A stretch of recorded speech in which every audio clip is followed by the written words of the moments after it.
This is episode 11 of Ruminate. Ruminate is a podcast about the opportunities and challenges that technology presents us with every day. I'm Rob Lewis, and with me as always is John Voorhees. Hi, John. Hey, Rob. How you doing? I'm very, very well, John. How are you? Did you have good holidays? I did. I got some time away and relaxed and caught up on sleep. It was good. Yeah, me too. It's nice to just have a couple of weeks to, just relax, so like you say, catch up on sleep and catch up on all the stuff that you don't have time for normally.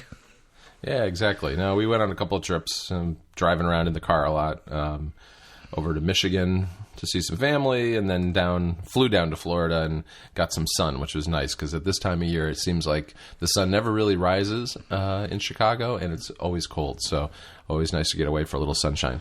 So you just kind of get that grey look to the city where there's no sun. Yeah, everything looks dirty. It's overcast. It gets dark at about 4 o'clock in the afternoon. The sun doesn't come up till around 8 in the morning. So it's kind of a depressing time of year. But I can't complain too much. We haven't had too much snow or too much cold just yet. Although it looks like there may be some right around the corner. So we've got a very important question that Joe feels he needs answered. And his question is, why does Rob hate Star Wars? Yeah, well, this is an important question. I mean, you have not seen the new movie, have you? I haven't. Just to warn everyone that there won't be any spoilers because, well, I haven't seen it. So, well, I was about to say you don't care about spoilers anyway, do you? I don't. I haven't actually seen any, but no, I don't. Other people, other people may, but you don't. All right, I'll let you take it away with Joe's question. Yeah, so Joe's question's a little bit leading, I think. I don't hate Star Wars. I never watched it as a kid. My parents never showed it to me, and most of my friends, as far as I know, hadn't seen it. So because I'd never watched it, I've just never got around to watching the old ones or even the newer ones. So yeah, and if I decide now, right, I'm going to watch them all, like that's a significant chunk of time to commit, just to see the new movie. But this is said by the guy who committed himself to the 90s versions of Batman. I did, yeah, but John, I made it 30 minutes. Oh, okay, all right. Yeah, I didn't make it through those, which is probably a good thing. Joe may take your geek membership card away. It's possible. I'll have to hide it from him. All right. Well, for what it's worth, I do love Star Wars, but I grew up with it, and I grew up seeing them in the theater, and I really liked the new movie. I thought it was fantastic, and I feel like I can say that now, given that there's enough space between when it came out and now. So I don't feel like that's too big of a spoiler, although some friends of ours may disagree with that. So you, I think you said to me elsewhere, you saw it quite a few times in the cinema when it originally, one of the first films. Was it like 10 or 13 times or something? Yeah, I did. I mean,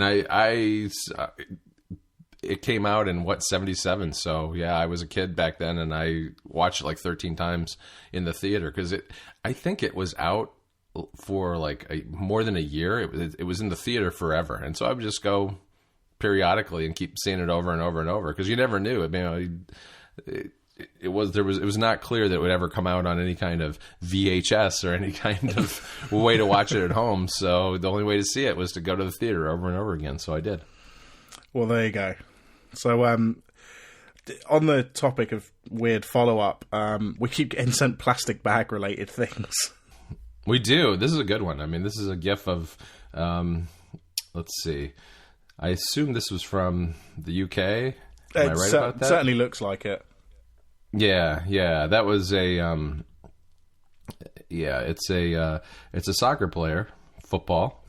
Thank you. For those of you in the UK, yes, who sees a plastic bag blowing across the field, picks it up, crumples it up, and sticks it in his pocket. I didn't think that they had pockets in soccer shorts, but or maybe just sticks it down his pants. Who knows?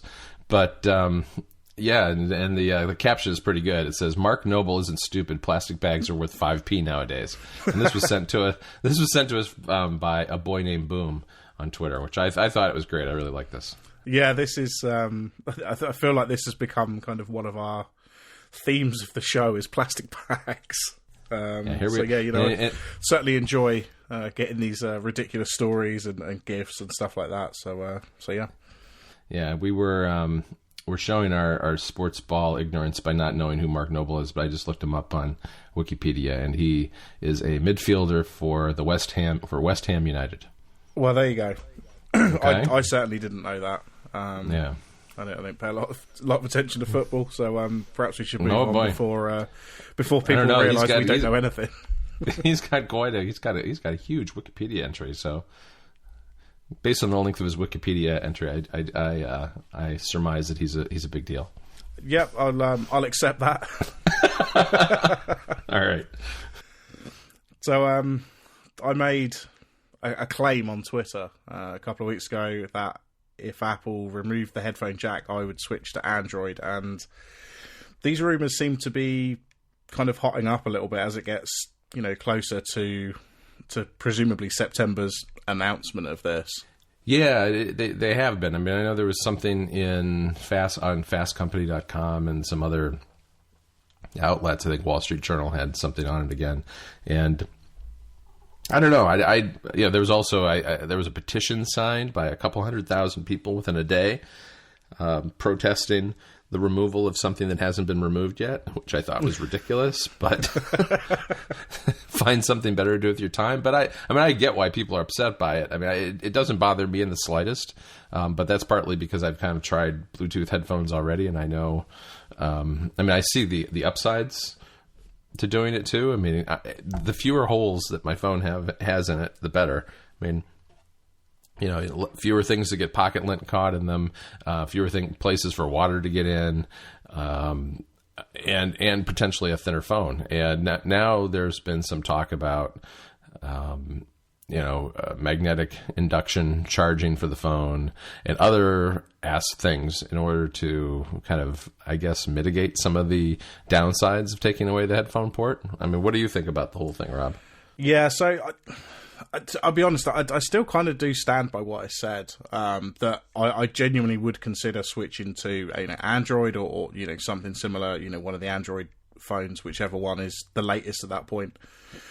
But actually, the biggest problem for me, I was thinking about this the other day when a lot of these stories were coming out, and like the first one is iMessage. I can use that from my phone and my Mac, and I don't use it constantly from my Mac. That would just be completely gone for me. If I switch away to Android, so I feel like that in and of itself is going to keep me just to keep me on the iPhone, and I'm kind of just going to have to deal with this. In terms of actually removing it, I mean, as you say, thinness and there's less ports and less things to go wrong, which is great. But I look at the iPod Touch, and I mean that's kind of like maybe half the depth of an iPhone, and that's still got a headphone jack on it. That's true.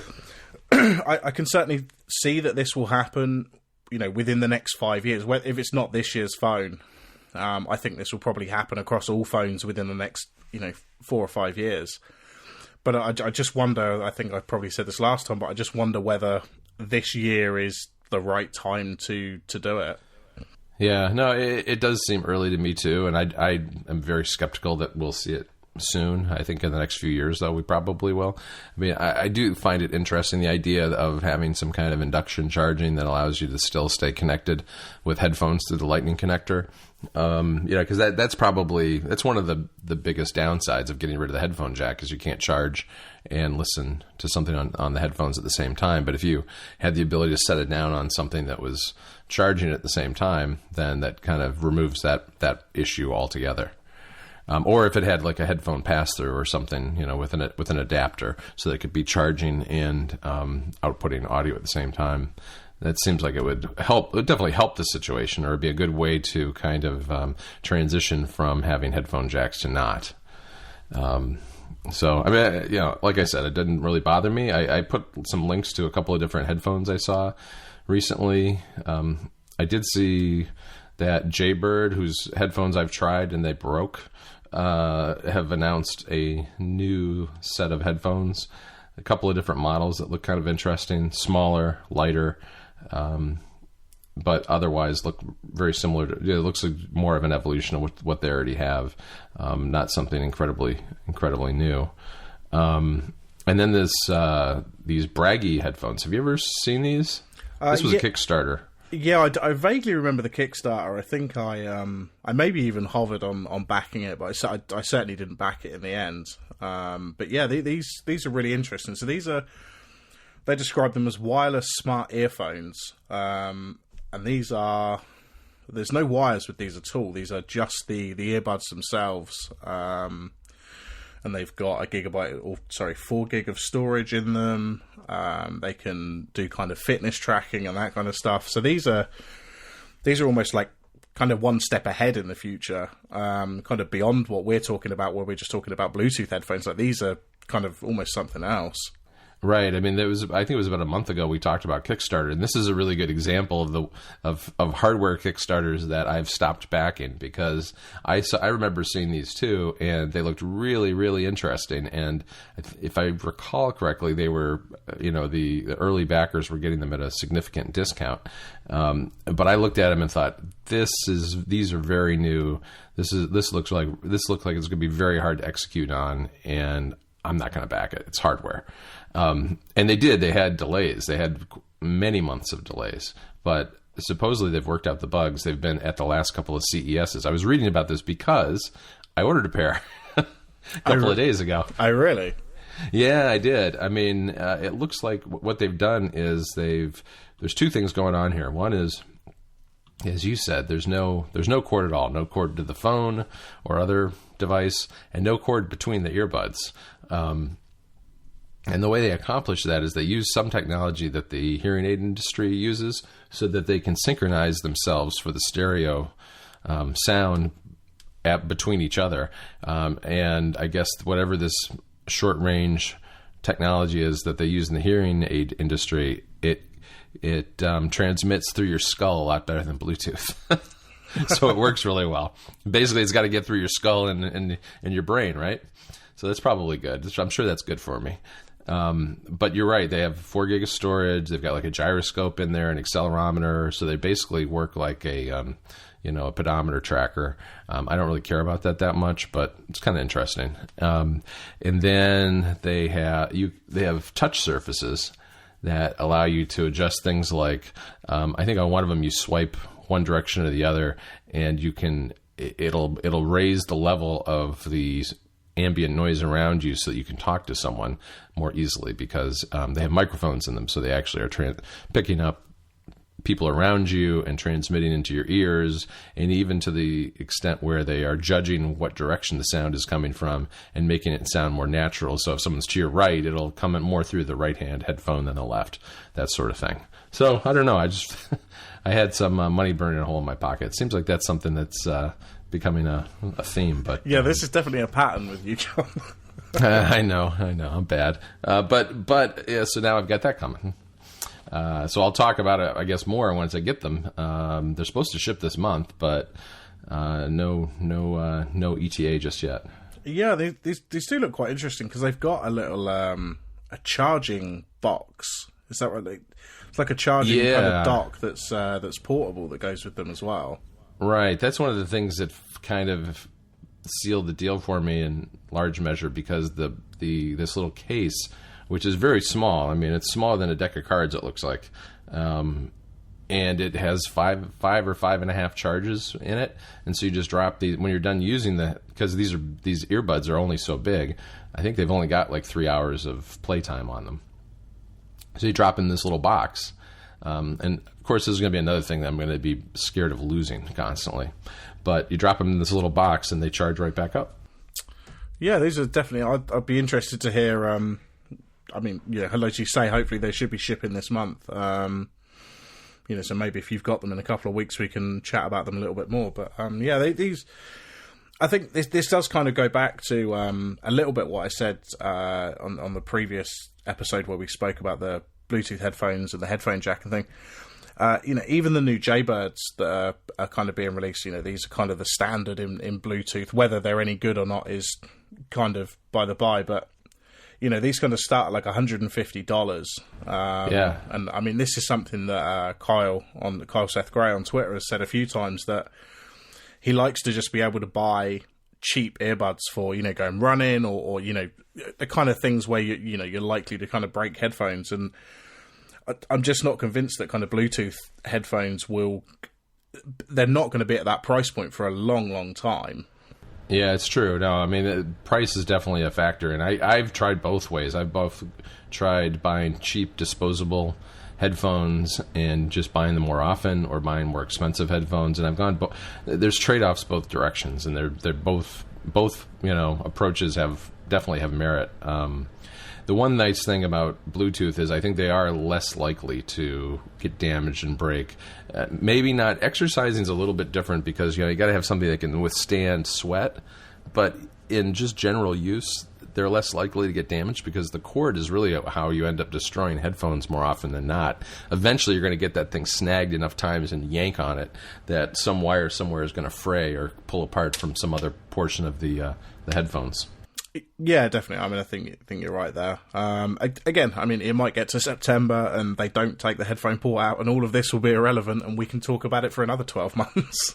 Yeah, no, I know. So we'll see. I mean, it's definitely one of those things that's going to take I think it'll be another 5 years before we see these all over the place. I think the other issue worth mentioning briefly is just sound quality. I'll be interested to see what the sound quality is on these, because there's no doubt that at least the Bluetooth headphones I've used in the past, they just don't have the same sound quality as a wired set of headphones, which I don't really care that much about because I'm mostly listening to podcasts, which really aren't as demanding of the sound quality of headphones. But that is important to some people. Yeah, definitely. So, well, as I say, hopefully they'll arrive in the next couple of weeks and we can chat about them on the next episode. Yeah, definitely. So you wrote an article for Mac Stories. I mean, as an aside, this is something you're doing now. You're contributing to Mac Stories, various different articles and things like that. Yeah, that's something I kind of fell into towards the end of the year, and we haven't been talking that much since we had our little break and did 2 episodes back to back. But I did an article about affiliate linking, which is related to something that I've been studying for a long time with Blink and everything, and published that right before we last spoke. And Federico asked me to contribute on a more regular basis to Mac Stories after writing that. So I've done a few articles since then. And the second one that I did was about screenshot apps, and it was just kind of a roundup of various tools on both iOS and Mac for taking, editing, and organizing screenshots, because that's something that a lot of different people use and do. You got developers need to do it for their apps to put on the App Store. They need screenshots. Writers, obviously, on the web. People at Mac Stories, for instance, use screenshots all the time, and designers often just take screenshots and organize and keep them as kind of an ideas folder of things that they like. And one thing that was interesting to me in doing it was not the apps were fine, but it became really apparent to me that there's a gap in the App Store between the different types of screenshot apps. And by that, what I mean is when you look, you've got kind of 2 different categories. You've got the editing apps, something like Pinpoint, which was originally developed by Marco Arment, and now the guys at Lickability are developing it. And then you've got things on the Mac where you organize them, and those are more. So you've got, on the one hand, screenshot apps that are geared towards people finding bugs and doing quick and dirty editing of a screenshot. And on the other, you've got the collecting type apps. And none of them seem to cross over very well. There are very few that have kind of the ability to both organize and edit a screenshot. And I think that's because, I think it's for a couple of reasons. I think it's because they're designed for different groups of people. And it struck me just looking at it that there's definitely room there for apps that actually cover the entire breadth of this. Because I think that while someone who's doing screenshots for reporting bugs may not need an organizer and want to keep everything. There are people, I think, who have editing needs that would like to keep records and a backup of their screenshots, such as developers who need to refer to those periodically, whether they're putting those screenshots on the App Store or in their marketing materials or whatever. But those apps don't really exist, and it was surprising to me, given that we're looking at over 1.5 million iOS apps and a healthy number of Mac apps too, that kind of thing doesn't exist at the moment. Yeah, I think this highlights an interesting point that I've kind of noticed about iOS and Mac, and especially from Federico Viticci, where obviously he only works from his iPad. I think the only thing he uses Mac for now is podcasting. And it's interesting, you know, I see the kind of iOS apps that he finds and things like that, but I feel like there's still this kind of, even from developers, there's this, iOS is kind of just for messing around and doing quick things, as you say, like, you know, maybe annotating a quick screenshot or, you know, reporting a bug, that kind of thing. And the Mac is still kind of playing this role of, this is where you do your real work, and here's our organizing app and that kind of thing. You know, I'm certainly not saying that's, you know, I don't want to get into that kind of conversation, but it certainly seems like that the developers who are building apps for these platforms certainly seem to see it that way. Yeah, no, I think that's a good way of looking at it. I mean, I hadn't really thought of it that way, but that's exactly, I think, what's going on. And I think now that you've got even larger screen iOS devices like, you know, like the iPad Pro, that there is definitely room there for something that's more of an organizer. You know, when you look on the Mac, there are a few screenshot organizing apps like PicSave and Ember and some others that organize screenshots in almost kind of a Pinterest type way. You know, they're there to both organize them but also display them because people are using them as idea files and that sort of thing. And I think that would work really well on the iPad, but it just doesn't exist right now. Yeah, I mean, it's definitely a gap, and I think an opportunity for somebody to you know, to build something, because presumably, you know, there are a lot of people working from iOS now, especially with the iPad Pro. So yeah, I mean, it'd be interesting to see if something does come along for that. Right. I mean, and you know, just seeing that there's a gap doesn't mean there's a real business or product to be made around that idea. I mean, I'd like to see it, but how many people are there like me who would like to see that? I mean, that's kind of the rub at the end of the day, is there may be a gap, but there may be a tiny, tiny little sliver of a gap and an opportunity. But it's one that I think I hope other people explore. Yeah, it's I find that, as you say, like, you know, you might say, oh, I think this app would be really good, or you know, there'll be somebody else who wants a different type of app. But as you say, if it is only a small amount of people, and there's just a lot of work, I think, into building iOS apps, you know, or if you're only targeting one, say if you're only targeting the iPad Pro, then maybe that's not too much of a problem. But I think there's a lot more work tends to go into building these iOS apps because of the amount of devices you need to test on, whereas with the Mac, it's kind of, you know, it's a windowed application, so you're not worried too much about the screen size and that kind of thing. Right. So, you know, as you say, I think it's just there may just not be enough of a market there to make it worthwhile. Yeah, but what gives me a little bit of optimism is that I think part of the reason this gap exists is more historical than anything else, because until iOS 9, you didn't have an album dedicated to screenshots on your phone. You know, now there's a screenshots album that's automatically generated in the Photos app. So a lot of these iOS apps started their lives as ways to manage screenshots. If you take a screenshot, you know, that was a way a lot of them are dedicated to doing nothing more than finding the screenshots on your phone based on the aspect ratio, the pixel, you know, the size of the images, because they're different than the size of photos, and then letting you delete them. You know, so they were coming from the perspective of my photo roll is polluted with a bunch of screenshots. I need to delete a bunch of these old ones that I don't need anymore.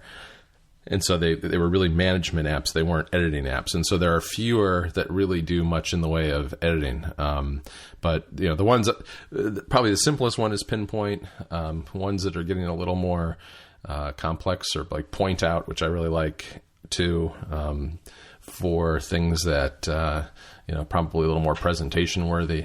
Those are both really good apps on iOS. So I wanted to ask, actually, John, because you covered quite a few apps in your screenshot article. How did you go about finding which apps you were going to cover? Because, I mean, maybe the Mac's not too bad because there's a lot less apps. But, I mean, iOS, you kind of search for anything on the App Store and there's thousands of results for pretty much any keyword. I mean, what was your kind of process and criteria for finding which apps to cover? Yeah, it was kind of hard. There are a million, and I started with the ones I already knew about. I asked around to other people I know what they're using and what they like. I did a lot of searching on the store just to see what came up high in the ranks that I may or may not know about, and kind of looked at them. And looked around to see what other articles might have been written about screenshotting apps. There really aren't that many, surprisingly. And so I gathered them all that way, and then I just started trying them out. And the ones that I covered were really ones that I thought had some merit for somebody. No use in really writing about something that just doesn't work very well. I mean, that's not good for anyone, at least in my view. So the ones that are covered are all ones that I thought had some merit for at least one group of people. And I tried to point out, where the limitations were and who they might be good for. But as you said, Mac was a lot easier and seems to be, the Mac App Store really has got some issues. It's there's not a lot there. Yeah, there's not a lot of apps considering it's an app store. Yeah, I look at the charts every now and again and the Mac App Store, when I need updates and things like that. And it very rarely seems to change. Like it certainly doesn't have this kind of ebb and flow that the iOS App Store does, where a few new apps will come out and they'll all be at the top of the charts for a little bit. It seems like the Mac App Store is it kind of just seems to stay with the apps that you'd expect. The iWork suite and things like that. A lot of stuff from Apple. There just doesn't seem to be a lot of activity there at all. Yeah, I guess I looked at the apps outside the App Store too as well, but there were a few of those. And inevitably, when you cover something that's got as many apps as that, you get a number of, why didn't you do this one? Why didn't you do that one? Why? Fortunately, most of those tweets I got back there, I actually had an answer for the vast majority of them because I had considered them. I think one of the ones that I was going to include and then I took out at the end was Sketch. Because shortly before I published the article, Evernote abandoned the iOS app.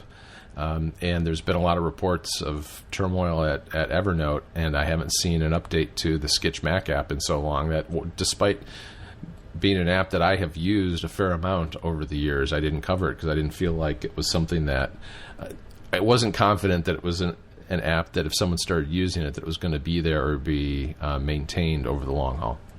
Yeah, Sketch was a weird one because that was always, certainly for a few years, like that was the standard. If you wanted to annotate a screenshot on the Mac, that was what you used. And of course, Evernote bought it and they kind of added, logging in with Evernote and that kind of stuff. But yeah, it never seemed to, it never really seemed like it was very well supported. It seemed like maybe they just wanted the team rather than the app itself.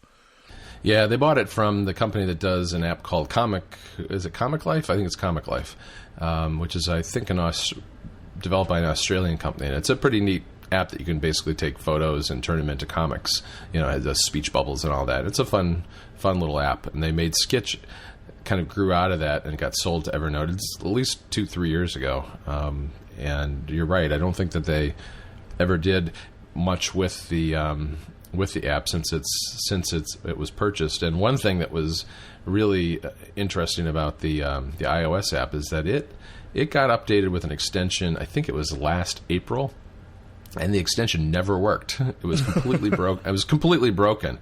And there was a couple things that it sort of did, but it was really buggy. And they continue to put out updates to the iOS app, but they never fixed the extension. And it was just you could kind of see trouble coming with that one, and they eventually just abandoned it.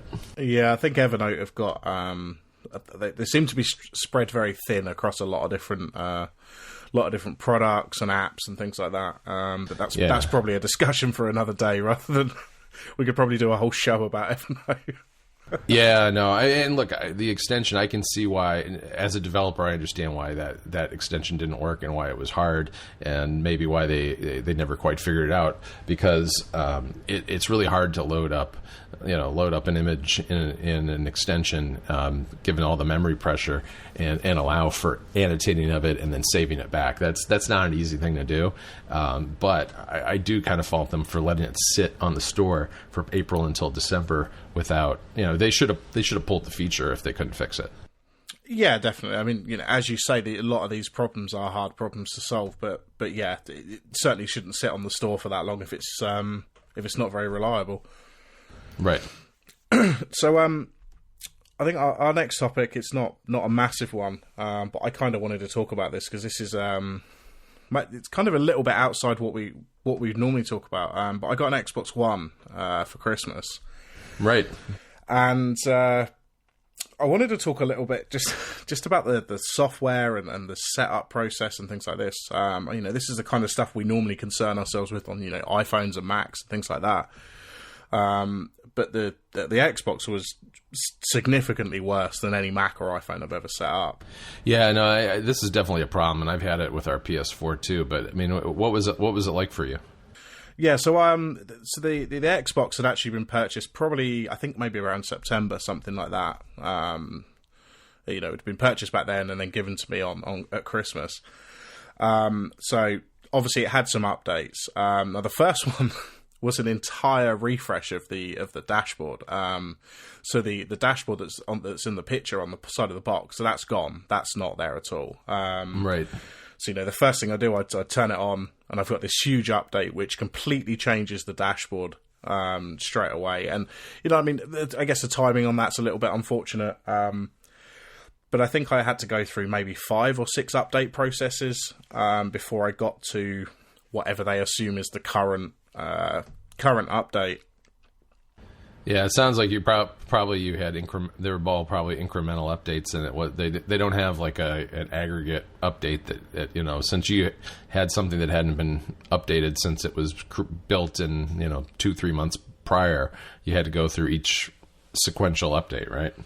Yeah, that seemed to be the case, and I can kind of deal with that, but I guess I was just getting a little bit frustrated with the amount of updates.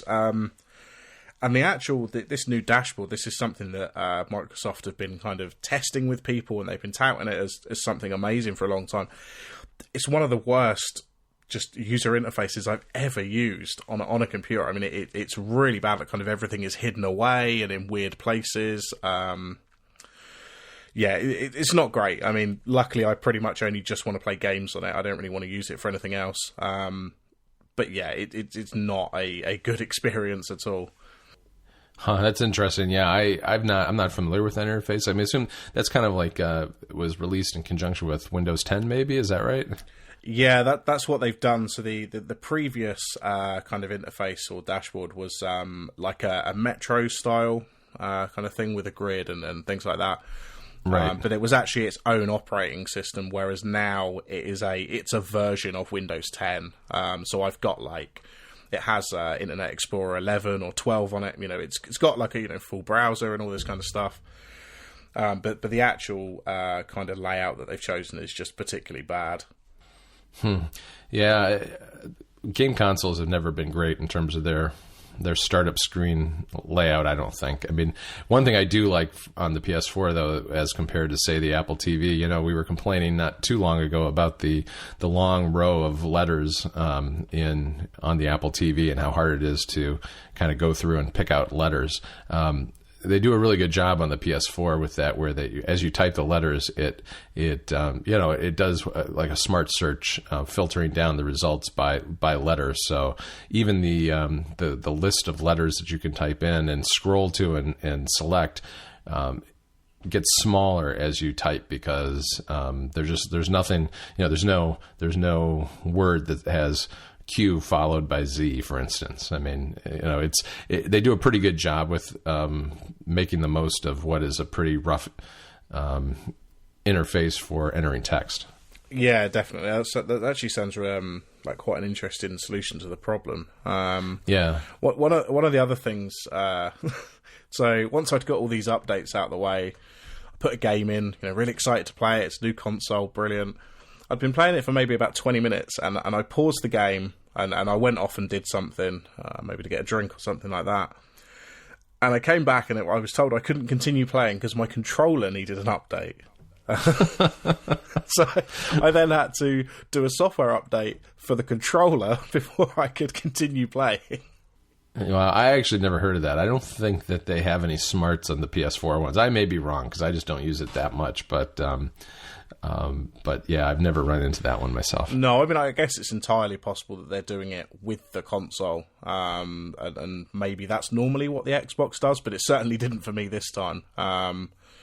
So that was certainly a new experience for me. And I kind of found myself a grumpy old man, just kind of going, I remember when consoles didn't have to update, and that was what you got. And I understand the need to update these things, but as somebody who had some of the older consoles, it kind of just pisses me off a little bit. Yeah, well, it's hard with the games too, right? I mean, the game, you buy a game, and if it's been out for a couple of weeks, it's got many gigabytes of updates itself, usually. Oh yeah, definitely. I mean, all of the games that I've put in so far have needed, at least kind of half a gig or sometimes a gig update before I can start playing them. Yeah, and it drives me nuts mainly because like one of my kids will get some game and they'll start playing it in the evening. And it's like, well, sorry, you're gonna have to play it tomorrow because it's going to take too long to download the update. Yeah, definitely. I mean, I think we've said this before, but I'm quite lucky to have fairly fast internet here. But I can completely see how somebody else, this is going to just ruin their evening. Because they're waiting for these updates to come through. Yeah, we've got pretty good internet too. The thing is that sometimes it feels like I don't know if it's the Sony servers or what, or maybe there's a bottleneck somewhere in the hardware. It can take very long time for software to download on our PS4 compared to say downloading on the Apple TV or on a laptop or whatever. I mean, it's definitely slower just because it's the PS4 for some reason. Yeah, it's I think there's a lot of. It really depends on what game it is as well. I've definitely read somewhere that sometimes EA do their own updates from their servers, so that could be some of the problems as well. I don't want to complain completely. There's one really, really nice feature on the Xbox One, and this is when you play, when you put a Blu-ray into play. And of course, normally they ship with their own, UI and their horrible menus and things like that. Right. With the Xbox One, during playback, if I pause it, I don't know how it's doing it, but it overrides whatever stupid playback mechanism the Blu-ray comes with, like whatever UI that comes with, and you always get the Xbox kind of playback menu. Okay, that's nice. Which is a lot nicer than getting, all these weird kind of branded ones on movies and things like that. Yeah, I'll tell you, I don't have a Blu-ray player, and that's largely why. Because why subject myself to those menus and all that delay? I don't know. I've never seen the need to have Blu-ray because that kind of stuff just irritates the hell out of me. I'd rather just download something off of iTunes. Oh yeah, definitely. I mean, for the most part, I buy Blu-rays for kind of films that I really, really like, and I want a lot of the the bonus features and documentaries, commentaries, that kind of stuff.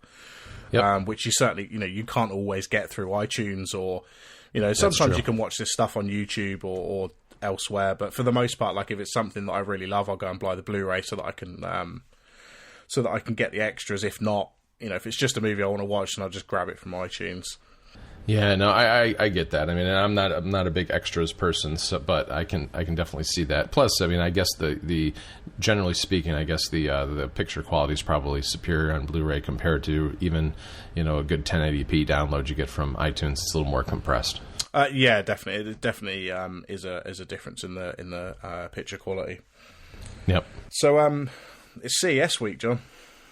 Oh yeah, how's your CES? How's your CES? That's the question. It's good. It's good. Joe made me a trailer. Did you see the trailer that he put on Twitter? I did indeed. Yeah, he made me a trailer, and I felt bad because he left Mike out, so I made him revise it. So I think CES ended maybe yesterday or Friday. I suppose, yeah. But there was something came out on Tuesday, I think. LG were having their announcement. So and they've announced a washing machine. Brilliant. Oh, right, I saw. This sounds great. You know, washing machine that's something that people need. You know, it can do 2 cycles at the same time. That's a bit beyond what I would want from a washing machine. How does it do that, do you think? I honestly, John, I didn't look into it. I really didn't. I don't care enough about washing machines. Well, that's the question that went through my mind, and then I thought, I don't really care. So I really don't. I figured, does that have two tubs, separate water? I mean, how could it possibly do this?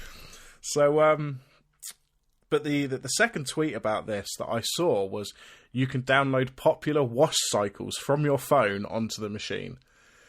Yes, artisanal, handcrafted wash cycles. That is just...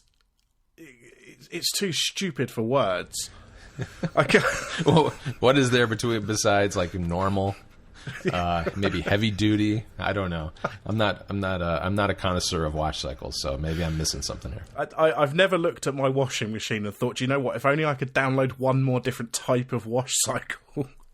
Right, or maybe find the wash cycle from my favorite person online. Yeah, absolutely. You know, you could download the Ruminate Edition wash cycle. Yes. There's definitely a marketing opportunity there. Just wait. Yeah, I bet there'll be a social network associated with this as well. Yeah. So it's CES is a weird thing, and I don't really like it. I used to pay more attention, and I found it frustrating because half the stuff that you see announced that sounds really cool and great and right around the corner never gets made. So why even bother and spend the time paying much attention when most of the stuff is hype and not real? Is kind of the conclusion I came to. Yeah, I definitely I try not to pay attention too much. I mean, this one I think got retweeted by somebody. But I think what was quite telling to me, I was on the Wikipedia page for CES because I was curious about how long it had been running. And there's a section at the bottom called Notable Products that have been launched at CES. And CES has been going for like 20 years or something, so you'd assume that there'd be quite a lot of products there. Right. This is a list of about 20 to 25 products. So that tells me that there's maybe like 1 or 2 good things every year that get released. And everything else is just not worth the time. No, you know, CES actually used to be in Chicago. Way back when there might have even been 2 CESs at one point, where there was a Chicago and a Vegas one, and I went to it when it was in Chicago in the 90s, I think, and it was kind of fun back then. But I think it's become more junky as the years go on. I probably did, to be honest, pay a little more attention this year. I was just in terms of scanning headlines, but I really didn't see anything that excited me. I did find those headphones. The Jaybird ones, I saw that link somewhere sometime during the week, but no, I didn't really pay much attention. No, I mean, the weird part about it, of course, is that like a member of the general public can't get a ticket for this anyway. Like, it is purely just press people. Yeah, well, that's the difference of when I went back in the 90s. Is it was actually a consumer electronics show there then, and you went, and it was geared towards the public coming and seeing things. So it was. You know, I think it's changed dramatically since then. Yeah, because I think by the sounds of it, what's really happening is, you know, the likes of LG, and actually, well done LG marketing department, because we've spoken about your stupid washing machine now. Yeah, exactly. But I think all they're trying to do, all these companies are just trying to outdo each other to get as much press as possible. They don't care if they're going to ship this stuff or not. No, and it seems like every year they come up with there's some sort of conspiracy to come up with a silly theme that everybody has to have, like, you know, 3D TVs or curved TVs or you know, internet connected TVs, and most of it's stuff you look at it like, well, why? It's like the washing machine. Why would I want that? Yeah, I feel like the theme of this year is just kind of put smart in everything. That seems to be what everybody's doing, doesn't matter what it is. Let's just put some kind of chip in it, give it some Bluetooth, and let's just try and flog it like that. Right, and cars were a big theme too, I think, but and that's kind of interesting, but all you really heard were announcements that so-and-so is going to work with so-and-so to make an autonomous car. And, you know, if you're not, it's kind of interesting. On the other hand, we're not going to see a lot of these deals, nothing will ever come of them, or you're not going to see it for quite some time. So, tell me about it when you have a prototype that I can look at. Yeah, definitely. And I think the other problem, you mentioned cars and TVs and washing machines and all of these things. A lot of these are products that you only really buy them when the one that you've already got is broken. I'm not going to see a TV or a washing machine that, they'd have to be a really compelling feature, but I'm not just going to go, I'll just buy a new TV because this looks cool. Right. It's just not the kind of things that people tend to buy on a whim. Right. Well, and I'll be grumpy old man and say, I just don't need smarts in everything that I use. Neither do I, John. Neither do I. I just don't. I mean, the washing machine is probably one of the best examples. It's like, I'm going to throw some dirty clothes in there, a little soap, and say, go. And I'll come back in 40 minutes, and it better be clean. That's all I care about. I don't need another way for it to break. No. So you don't want to download the wash cycle that I use, John? Is that... Well, that is tempting. It is tempting. But no, not really. So our final topic, which do you want to do first, the puddle or the peach? Let's talk about the puddle, because that one caught me by surprise, because I was busy and missed a lot of the puddle until I saw you posting on Twitter incessant pictures of these people with their puddle. Where was it? It was somewhere north of England, right? I forget where exactly. Yeah, it was in Newcastle, I think. So the basic, what happened was there was, it was raining because it's England. And it had rained quite hard and had created a fairly large puddle at the end of this kind of subway tunnel, like a footpath where people would come out. And it was obviously a fairly busy path because there was people walking through all the time. And so somebody had set up or started periscoping the view from their office window of this puddle and just kind of, laughing at people trying to get round the puddle, or, some people don't care and just walk straight through. And within, I guess I saw a link to it when there was maybe 1,000 people watching, and within about 20 minutes, it had something like 18,000 people watching. Yeah, I think by the time I got to it, it was around 20 or so. Yeah, but Periscope actually broke at 19,132 people. It wouldn't go up beyond that number, but it was definitely going up, because BuzzFeed tweeted about it, and, a lot of the news sites did. But yeah, this became just something crazy. Like, pretty much everyone I knew in the UK was watching this thing just to see if anyone would fall in or, do something stupid. And then people started showing up with inflatable things and a surfboard, didn't they, at some point during the morning? Oh yeah, and everyone was jumping on this. Domino's turned up with pizza for the people down there. There was local news reporters down there taking photos and interviewing people, that kind of stuff. It was just a very British, probably the most British activity there is, just watching a puddle on the internet. Yeah, actually, when I first saw it, the thing that first popped in my mind was your paint drying Kickstarter. The what? Sorry. The paint drying Kickstarter. Oh, yeah, absolutely. It reminded me of people sitting around watching paint dry.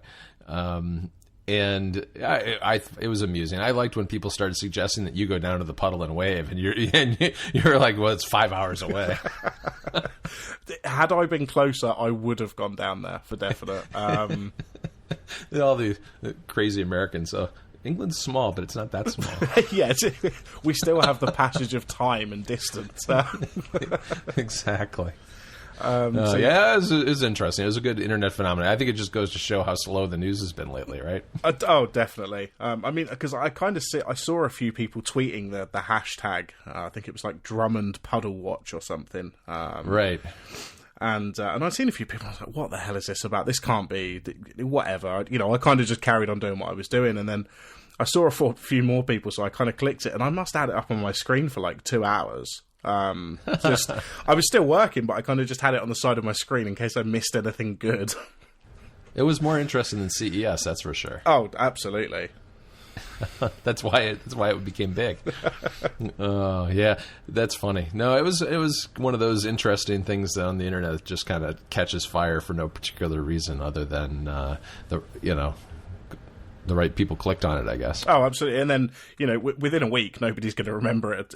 Nobody will care, and we'll all be on to whatever the next new stupid thing is.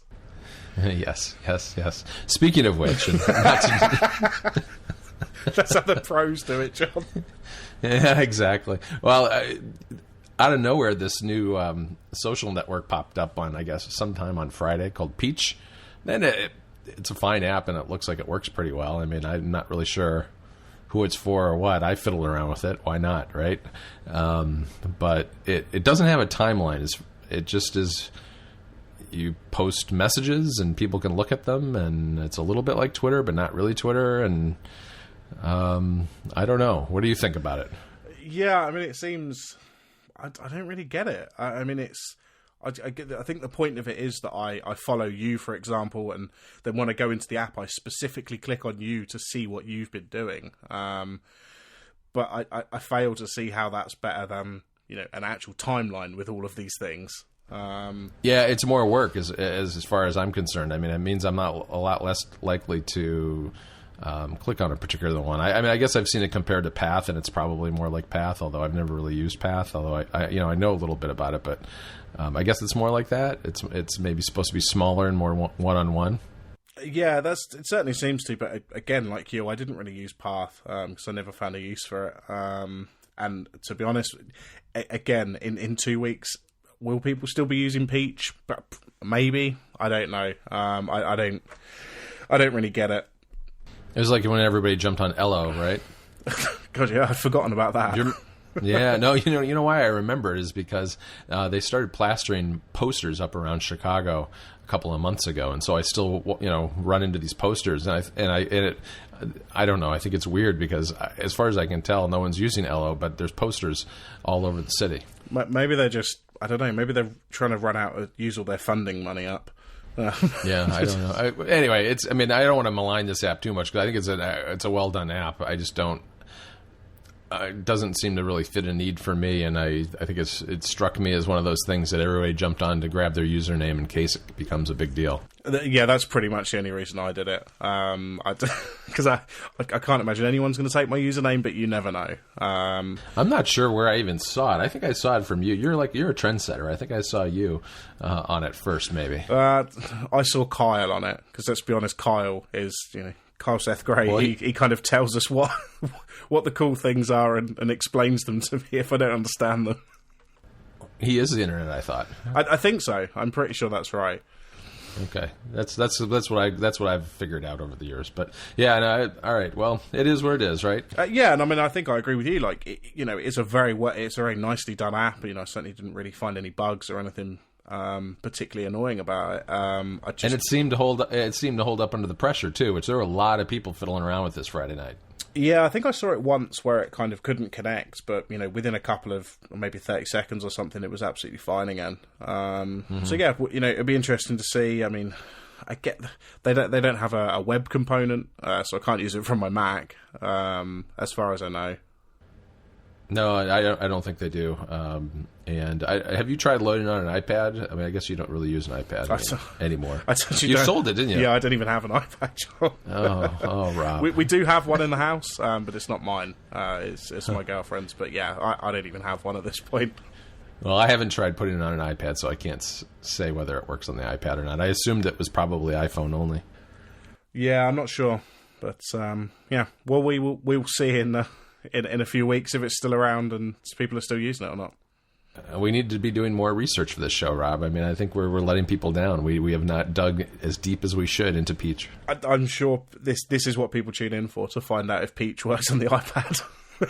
you know those guys with that other podcast. They published a podcast about Peach already, and I thought we were going to be the first. Yeah, they did. It's very weird, though. I know what you're referring to, John, but talking about Marco and Joe. Yeah, so they published a 14-second long podcast with very detailed show notes, where the show notes were the actual conversation because poor Marco's lost his voice. Well, we haven't done that, so we've got that on them, don't we? Absolutely. So I think we should probably wrap it up now because we're getting a bit silly now, I think. All right. Well, we'll save the crazy guy who made a snow igloo in Chicago for next time. So stay tuned, people. We're going to talk about snow and igloos next time. There you go. Maybe it will snow here, and we can talk about that as well. So, okay, you can find me on Twitter. I'm at rmlewisuk, and my website is roblewis.me. And John, where can people find you? John Voorhees, at John Voorhees on Twitter, and you can see some of the articles I've been doing at Mac Stories over on macstories.net. And there we go, and we will be back in a couple of weeks. All right, great. Speak to you later, John.